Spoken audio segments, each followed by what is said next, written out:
Hello friends, welcome to Christian class again. दोस्तों last time we have discussed about the kind of function one and onto. So today we are going to discuss the inverse of a function and the composition of functions. So let's start the video.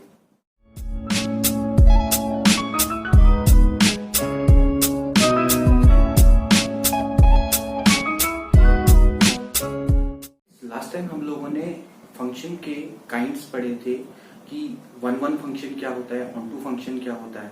इसके अलावा हमने पढ़ा था कि injective function किसको बोलते हैं, bijective function किसको बोलते हैं। ओके, तो अगर हम यहाँ पर देखें, हमें निकालना है inverse of a function. Inverse of a function is nothing but if F is a function from A to B, F is a function from A to B, तो इसका जो इनवर्स फंक्शन होगा वो आपका एफ इनवर्स अगर हम उसको show करें तो it is from B to A, वो बी से ए की ओर को लाई करेगा। एफ इनवर्स को हम जी भी मान सकते हैं। लेट्स सपोज एफ इनवर्स को हमने जी मान लिया, तो G is another function which is nothing but inverse of A. Okay, which is nothing but inverse of F. Okay, अब एफ इनवर्स कब एग्जिस्ट करेगा, ये ज्यादा इंपॉर्टेंट है इसमें कि एफ इनवर्स की जो वैल्यू है वो हम कैसे फाइंड आउट करेंगे, हमें कैसे पता लगेगा कि एक फंक्शन वो उसका इनवर्स एग्जिस्ट करता है या नहीं है। बिकॉज इस कंडीशन के लिए, इस कंडीशन को होल्ड करने के लिए सबसे इंपॉर्टेंट है कि जो हमने लास्ट टाइम पढ़ा था कि फंक्शन को बाइजेक्टिव होना चाहिए। बाइजेक्टिव का मतलब है it should be one and it should be one and onto, उसको वन एंड ऑन टू होना नेसेसरी है। लेट सपोज हमारे सामने एक एग्जांपल है। लेट सपोज करो ए के एलिमेंट है A1 B1 C1 और B के एलिमेंट है A2 B2 C2 and suppose this function is not one. Let suppose हम ये करते हैं कि A1 को मैं A2 के साथ एसोसिएट करता हूं and let B1 is also associated with A2। Okay, now let's C1 is associated with B2. Now this function is not one to one and it is also not onto, ये onto भी नहीं है क्योंकि यहाँ पर इसकी image नहीं है। तो if f is a function from A to B, अगर एक फंक्शन है आपका A से लेकर B की ओर है, तो हमें यहाँ का देखिए फंक्शन की जो डेफिनेशन है, फंक्शन की डेफिनेशन क्या होती है, फंक्शन की डेफिनेशन ये होती है कि it should associate every element of A to the unique element of B। Okay, अब हमें अगर इसका इनवर्स लेना है तो इनवर्स के लिए हमें यहां से जाना पड़ेगा, यानी वो फंक्शन यहां से यहां की ओर होगा। लेट सपोज करो अगर उसको मैं एफ इनवर्स मानू या जी मानू, तो इसके लिए भी सेम कंडीशन है। इसके लिए भी क्या होना चाहिए, it should the function from B to A should be like this, that it should associate every element of B to the unique element of A. Now we can see that F A बराबर तो A2 है, F A1 बराबर A2 है, F B1 बराबर भी A2 है, लेकिन F C1 बराबर है B2। लेकिन अब आप अगर एफ इनवर्स की बात करेंगे, एफ इनवर्स A2 बराबर या तो A1 है या तो B1 होगा। ओके, तो इसका मतलब ये है कि यहां पर एफ इनवर्स एग्जिस्ट नहीं करेगा। सिमिलरली एफ इनवर्स B2 तो डिफाइंड है, लेकिन एफ इनवर्स C2 के बारे में हमें कुछ नहीं पता। ओके, तो यहां पर हम देख सकते हैं कि this example clearly defines that the function is invertible when it is one and onto. जब क्या होगा आपका वन एंड ऑन टू होगा।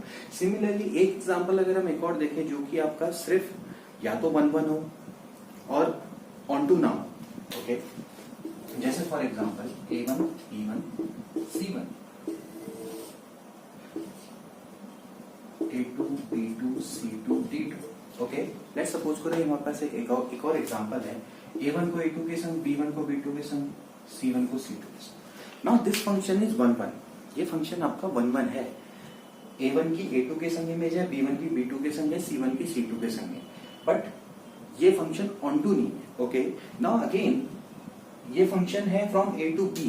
ओके, अब फंक्शन देखो from B to A, F inverse A2 A1 है, एफ इनवर्स B2 B1 है, F inverse C2 C1 है, but what about F inverse D2, वो डिफाइंड नहीं है। ओके, तो यहां पर सबसे ज्यादा इंपॉर्टेंट चीज यही है कि फंक्शन अगर आपका ए से बी की ओर को जा रहा है तो एफ इनवर्स भी एक और फंक्शन है, जो कि जैसे F is a function from A to B, इसी तरह से F inverse is another function from B to A, तो उसको भी वही कंडीशन फुलफिल करनी पड़ेगी जो कि एफ को करनी पड़ती है। ओके, तो इसका मतलब है कि वो कंडीशन कब फुलफिल होंगी, जब ये function from A to B is bijective. Bijective का मतलब है it should be 1 1 and on. Okay, so एक फंक्शन है जब उसका इनवर्स एग्जिस्ट करेगा तो वो क्या कहलाता है, इन्वर्टिबल फंक्शन कहलाता है। इसका मतलब ये है कि उसका इनवर्स एग्जिस्ट करता है। सो बच्चों, from here we can conclude that F is a function from A to B and F is invertible. F is invertible, it means that its inverse exists when F is 1 1 and onto, यानी उसको क्या होना चाहिए, 1 1 and onto होना चाहिए, और we can say it should be bijective. Then we can say there exists F inverse such that F inverse is another function. F inverse, वहां पर आपका F inverse एग्जिस्ट करेगा, F inverse is another function from B to A. Okay, so F inverse exist करने के लिए ये बहुत ज्यादा इंपॉर्टेंट है कि F should be 1 1 and onto. Okay, अब आते हैं कि नंबर ऑफ बाइजेक्शन, हमारे कितने नंबर ऑफ बाइजेक्शन बन सकते हैं। Let's suppose we have a mapping from function from we have a mapping from A to A, यानी function on A, so it is 1 1 and on 2, because for 1 1 and on 2 the number of element in both set should be equal. Okay, तो यहाँ पर हमें सबसे ज्यादा important चीज है कि हमें निकालना है कि कितने नंबर ऑफ बाइजेक्टिव फंक्शन बन सकते हैं। ओके, लेट्स सपोज करो the number of element in A is n. Okay, तो इसका मतलब ये है कि ए में आपके a1 a2 से लेके an एलिमेंट है और b में आपके b1 b2 से लेके bn एलिमेंट। ओके, हमें क्या करना है, इनको आपस में एसोसिएट करना है। ओके, तो आप क्लियरली देख सकते हैं, सपोज करो a1 से जब स्टार्ट करेंगे, a1 के पास पूरे n नंबर की चॉइस है। ओके, तो इस पे जो टोटल चॉइस है वो आपकी कितनी होगी, n। ओके, तो a1 have n choices. Okay, similarly जब a1 के बाद अब a2 आएगा, because this function is 1 1, so a2 के पास अब टोटल कितनी चॉइसेस रह जाएंगी, n-1। ओके, सिमिलरली अब आप a3 आएगा, a3 के पास आपकी कितनी चॉइसेस रहेंगी, n-2। Okay, and because this function is onto as well, so the number of element in A and B, or we can say हमने इसको A मान रखा है, अगर मैं इसको B भी मान लूं, सपोज मैं इसको B मान लेता हूँ, कोई फर्क नहीं पड़ता इससे, तो A और B में जितने भी नंबर ऑफ एलिमेंट है वो आपके बराबर हैं, तो it should be equals to 3 2 1, यानी n-1 से लेकर आपका कितना चला जाएगा, 3 to 1, which is nothing but a n factorial. Okay, so the number of bijective from A to A or A to B is actually n factorial, where n factorial is the number of element in A and B.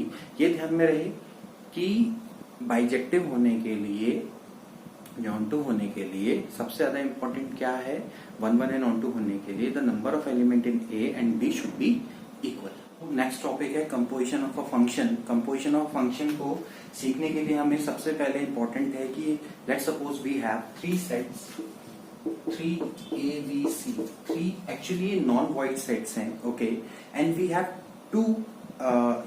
2 mapping फ्रॉम A to B and B to C. So F is a mapping from A to B. F एक mapping है from A to B and G is another function which is a mapping from B to C. Okay, so अगर मैं एक ऐसी mapping ले लूं जैसे F is a mapping from A to B and G is a mapping from B to C, तो मैं इन दोनों को F और G को इस तरह से कंपोज कर लूं कि ये जो मैपिंग है फ्रॉम A to C हो जाए, A to B, B to C, so it become A to C. तो इस मैपिंग को हम कंपोजिशन ऑफ फंक्शन बोलते हैं। ओके, तो यानी हमें क्या करना है, एफ और जी को इस तरीके से कंपोज करना है कि इनका कंबाइंडली मैपिंग ए से लेकर सी की ओर हो जाए। ओके, तो एक्चुअली आप यहां पर देख सकते हैं कि F is a mapping from A to B and G is a mapping from B to C. So if we compose them, we will compose them like GOF.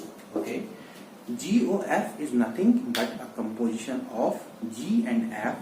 Okay, so F is nothing but a mapping from A to C. Okay, now यहाँ पर एक चीज ध्यान रखने वाली बात है, GOF is not equals to FOG. Okay, because G का जो डोमेन है वो एक्चुअली एफ की रेंज है। तो ध्यान में रहे कि जब यहां पर आपका GOF लिखा जाएगा तो इसको हम ऐसे लिख सकते हैं, GOF of x is nothing but G of fx। Okay, so what is fx? fx is nothing but a range of f, okay, which are the element of B. So element of B are the domain of G.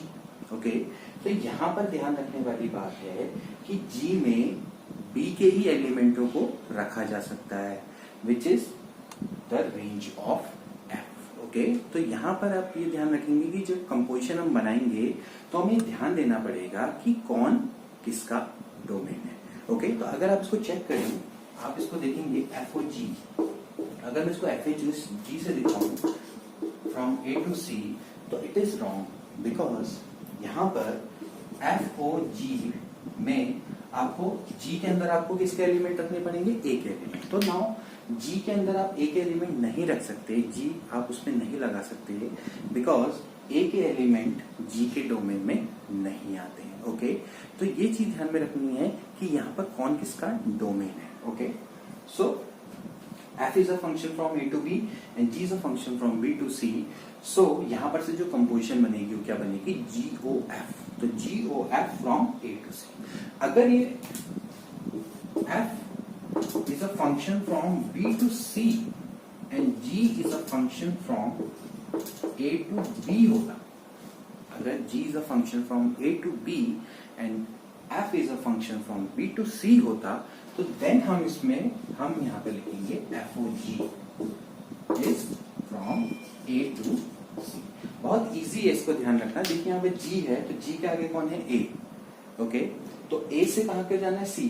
A से C के ऊपर जाना है, तो A से C, तो A वाला A से C, तो यानी आपके सामने A के सामने वाला पार्ट यहाँ पर आएगा और ये वाला जो C के सामने वाला पार्ट यहाँ आएगा। ओके, यहाँ पर भी आप देख सकते हैं, यहाँ पर A से C के ऊपर जाना है, तो A के सामने कौन है? F, तो आप यहाँ पर GOF बनाएंगे, ध्यान दें।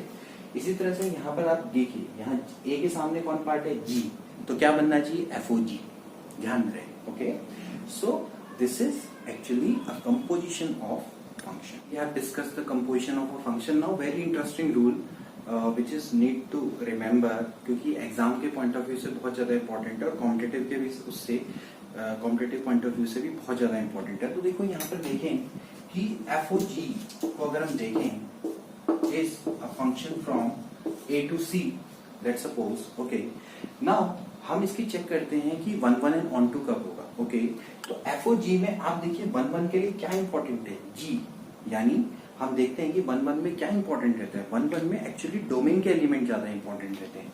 तो इसका मतलब ये है कि अगर G 1 1 है, इफ G इज 1 1, तो FOG भी आपका क्या होगा? 1 1 होगा। ये चीज ध्यान में रखेंगे। Okay, G is 1 1, so FOG is also 1 1। Okay, इसी तरह से अगर F ऑन टू है, अगर F आपका क्या है? ऑन टू है, तो FOG भी आपका क्या होगा? ऑन टू होगा, ध्यान में रहेगा।